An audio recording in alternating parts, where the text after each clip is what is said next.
make sure you're in the right presentation you want to hear. Talking about how to visualize the legal markets using passive DNS in partnership with from Farsight, and Stefan is from Cyber Angel. My background right now, I'm the CRO for Farsight Security. We do passive DNS, real-time data analysis.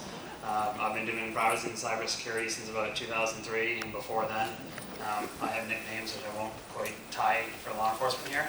And before that, I was one of the original Tor project members from 2003, and then the State Department hired me in 2009 to grow Tor, and also had the side effect of keeping all of us employed with the criminals using Tor heavily. Stevan? Hi, I'm Stevan Keraudy. I'm the CTO of Cyber Angel, a company specialized in large-scale crawling and scanning of the internet for data leak detection. Okay, so the threat landscape has been fast and growing.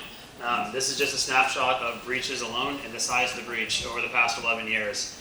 There's actually a huge continuum between this where it gets worse and worse and worse. 2016 continues to be the worst of all. Here's the sheer number of breaches and the sheer size. In fact, they don't even fit all on the same slide because the breaches just get bigger and bigger and bigger and larger and more sensitive. So how do you deal with this massive amount of data? Which is what we're going to talk about. So let's start at the beginning.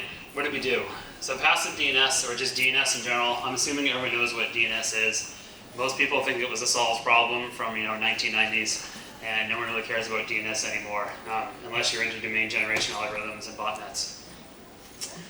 But every transaction, nearly every transaction starts with the DNS lookup. You got to look up an IP address, you want to find Google, you want to find whatever, you've got to look up an IP address. It goes back and forth through DNS. As we just saw with the Mirai botnet attacks, they use DNS quite well to start looking at points, and you can look up the IP addresses of those and tied to which companies and products used were in that attack. If you can watch the initial first requests, you can start to figure out who did the first request, where the attack came from, and who's been looking up things over time.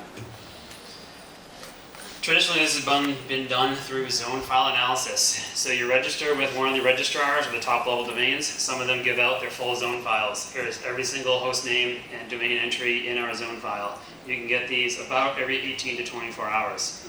This is fantastic up until the last 5 or 6 years where the criminals have started doing real-time analysis. We've all seen spear phishing campaigns come and go in less than an hour. Target them, set up the website, register the domain, set up the website, target the corporation, get the 2 or 3 clicks they're looking for, shut the whole thing down, and then get a free domain out of it because they use fast blocks, so they never actually had to register a domain. Domain tasting. This obviously runs into a number of limitations.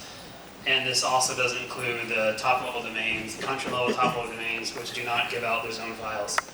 China and Russia being 2 of them, but they're by far not the onlys. So what are we interested in? We're not